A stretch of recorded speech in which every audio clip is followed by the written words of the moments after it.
오늘 이야기의 주인공 미영님을 소개합니다. 미영님 역시 세상에 실제로 있는 한 사람이 아닙니다.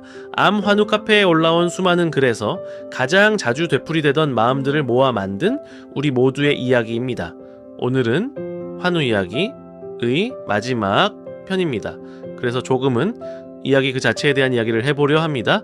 끝까지 함께 해주시면 좋겠습니다. 40을 넘겨 암을 진단받은 미영님은 언젠가 자신의 이야기를 글로 남기고 싶었습니다. 그런데 막상 쓰려고 하니 자꾸 막혔습니다. 자, 사람들이 기대하는 이야기에는 늘 정해진 결말이 있었으니까요. 힘든 시간을 이겨내고 마침내 건강을 되찾았습니다. 이런 깔끔한 해피엔딩 말입니다. 하지만 미영님의 현실은 그렇게 딱 떨어지지 않았습니다. 치료는 끝났지만 재발의 두려움은 남아있었고 좋아졌다가 나빠지기를 반복했습니다. 어디에도 시원한 마침표가 없었습니다. 그래서 미영님은 자꾸 이런 생각이 들었습니다. 내 이야기는 아직 결말이 없으니까 어쩌면 실패한 이야기인 걸까? 정리되지 않는 이야기는 왠지 꺼내면 안 될 것 같았습니다. 밝게 끝나지 않는 이야기는 듣는 사람을 불편하게 할 것만 같았으니까요. 위로랍시고 그래도 곧 좋아질 거야 하는 말이 돌아오면 오히려 더 외로워지기도 했습니다. 그렇게 미영님은 가장 하고 싶었던 자신의 이야기를 결말이 없다는 이유 하나로 오래도록 마음속에 삼키고만 있었습니다. 여기서 짚어야 할 것이 있습니다. 미영님의 이야기는 결코 실패한 이야기가 아니었습니다. 다만 우리는 아주 어릴 때부터 한 가지 이야기 방식에만 익숙해져 있었습니다.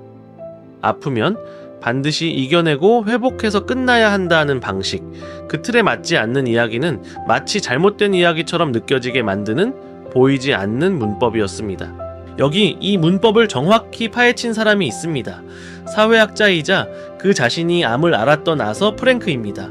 프랭크는 아픈 사람들의 이야기를 세 가지로 나눴습니다. 첫째는 회복의 이야기, 아팠지만 치료를 받아 다시 건강해졌다는 우리에게 가장 익숙한 이야기입니다. 둘째는 탐구의 이야기, 병을 통해 삶의 의미를 새로 발견했다는 이야기죠. 그리고 셋째가 혼돈의 이야기입니다. 정리되지 않고 결말도 없이 그저 지금의 고통이 이어지는 이야기, 미영님이 하려던 것이 바로 이 세 번째 이야기였습니다. 세상은 첫 번째 회복의 이야기를 가장 방입니다. 듣는 사람도 안심이 되니까요. 반대로 혼돈의 이야기는 사람들을 불편하게 합니다. 그래서 우리는 자꾸 그 이야기에 억지로 희망의 결말을 붙이려 합니다. 그래도 곧 좋아질 거야 라고요. 하지만 프랭크는 말했습니다.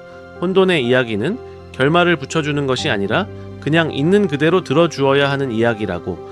정리되지 않은 채로도 그것은 이미 온전히 하나의 이야기입니다. 실제로 내러티브 의학이라는 분야에서도 좋은 의료의 출발점은 환자의 이야기를 어떤 틀에 끼워 맞추지 않고 있는 그대로 받아들이는 힘이라고 말합니다. 좋은 돌봄이란 깔끔한 이야기만 골라 듣는 것이 아니라 결말 없이 헝클어진 이야기 곁에도 가만히 머물러주는 일이었던 겁니다. 그러니 미영님, 그리고 오늘 이 이야기를 듣고 계신 당신의 이야기가 해피엔딩이 아니어도 괜찮습니다. 아직 결말이 나지 않았어도 좋아졌다 나빠지기를 반복해도 그것은 실패한 이야기가 아닙니다. 지금을 살아내고 있는 진행 중인 이야기일 뿐입니다. 그러니 결말을 서두르지 않으셔도 됩니다. 억지로 희망을 지어내지 않으셔도 됩니다. 정리되지 않는 오늘의 이야기도 그 자체로 충분히 들려줄 가치가 있습니다. 환우 이야기가 6편 동안 하고 싶었던 말은 사실 하나였습니다. 아픈 당신의 마음에는 어떤 정답도 어떤 정해진 모양도 없어도 된다라는 것. 씩씩하지 않아도 좋은 환자가 아니어도 이야기가 깔끔하게 끝나지 않아도 괜찮습니다. 이 채널은 억지 희망 대신 믿을 수 있는 근거를 들고 당신 곁에 머물겠습니다. 그동안 이 이야기들을 들어주셔서 진심으로 고맙습니다. 정리되지 않는 당신의 오늘을 있는 그대로 응원합니다.